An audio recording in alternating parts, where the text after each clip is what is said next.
What is going on, everyone? I'm going to try and stay calm with this, but I'm going to get worked up. I just know I am, because it's something that's irritating me, and it's the buzz around the city with the 76ers. I am truly disappointed with how they have approached the last two games. Their work ethic's not there. Their effort's not there. They're clearly clocked out, it seems, as if they're just ready for the playoffs. Isn't that what it seems like they are?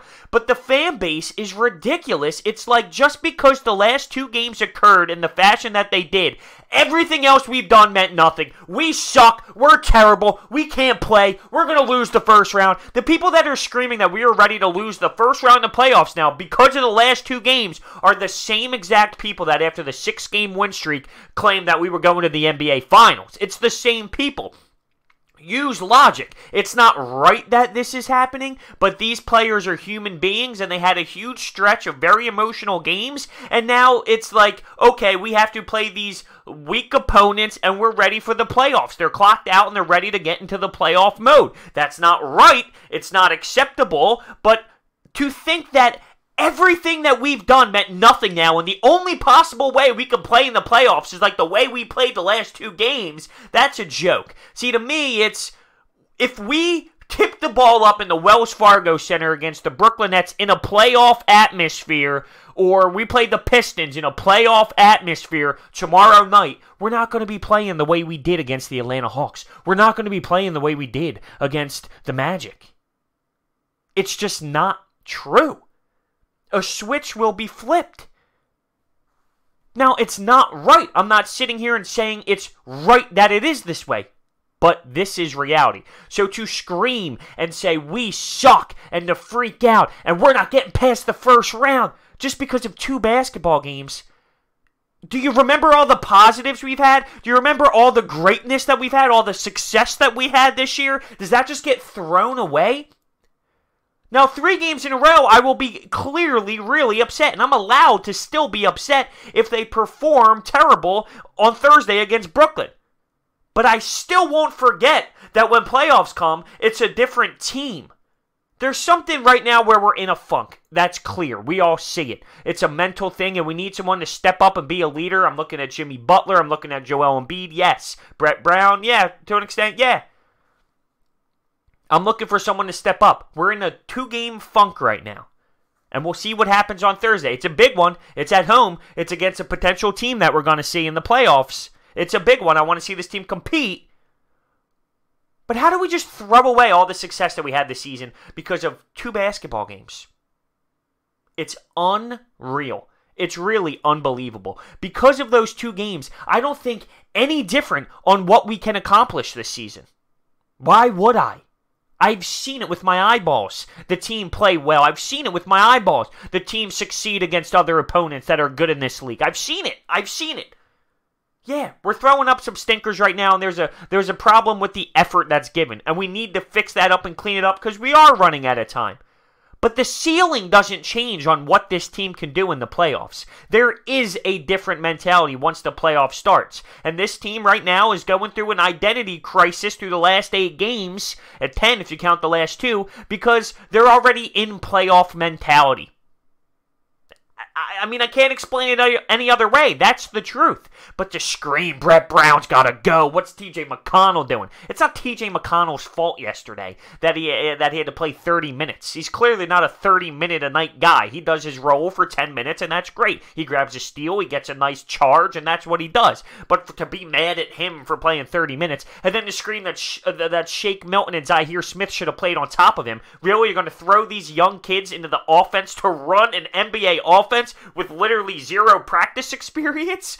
Get real. That's not how it works. And same with the coach. Fire Brett. Get him out of here. Okay, yeah, we're going to fire him with 8 games left before a playoff run. That's real smart. And who's going to replace him? The guy that everyone's freaking out about who runs our defense? That's pathetic. Yeah, that's real smart too. And then how about go get Van Gundy? The guy who's been fired a million times, go get, who else is that? Mark Jackson, the guy who got fired, who did the same thing that Brett Brown's doing. He brought success to the Warriors, but he wasn't good enough, so they fired him. I'm just fed up because people aren't using their brain. It's clearly upsetting and frustrating that the Sixers are playing this way, and that they're not mentally focused. But to think that the Magic and the Atlanta Hawks and the style of play that we played this last couple games is going to relate to what it's going to be like in the playoffs. It's just not true. This is a grind of a season. It's an 82-game season. I'm upset and devastated that they're doing this, but I also remember what they are capable of doing, and I've seen it.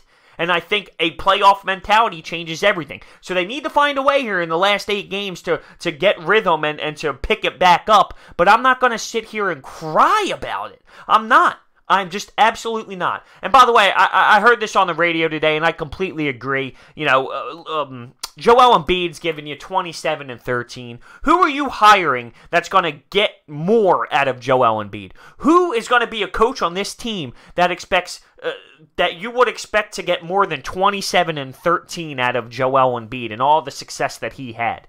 Because I know a lot of people are upset that he's not having his back to the basket enough. He's not in the low block enough. He's at the three-point line too much. To be honest with you, I can't tell you a coach that's going to just make Joel Embiid's numbers freak out even higher than they already are. And I'm not sitting here telling you Brett Brown is the answer. I've been saying it for so long now. I will wait and see how it plays out in the playoffs. So I'm not going to scream here after every game and say, fire him, fire him, fire him, fire him, fire him. No, I am going to wait and see what happens in the playoffs and from there assess the situation.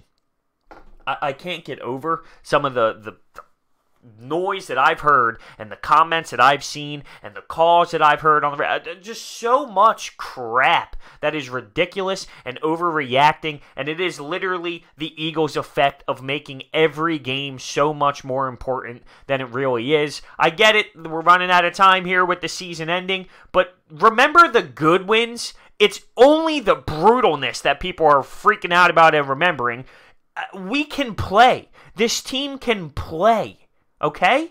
The team is a good basketball team. Are they good enough? Are they going to win the finals? No, I don't think they have enough talent and enough depth to win the finals this year. That's pretty clear in my opinion. So let's just see what they can do in the playoffs. But they are good enough to make noise and make a run at this thing.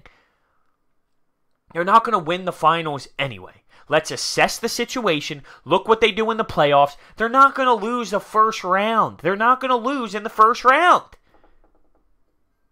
The same people screaming about that after yesterday's loss were the same people pumped up about the Celtics win, saying we can make a run at the NBA Finals. They're the same people. It's overreacting. It's a long season. It's a grind of a season. There's ups and downs. There's a roller coaster of emotions. You got to be able to control them. You can't just go out on every single game, react so brutally on every single game. I mean, that's what I do. I come down and I personally react to each game, but I analyze it as a season. You can't just scream, fire Brett Brown after every loss. You can't scream, TJ sucks, he's the worst ever, because he was forced to play 30 minutes in a basketball game. There's logic that comes into this. He's not a 30-minute-a-night player, but that's all we had.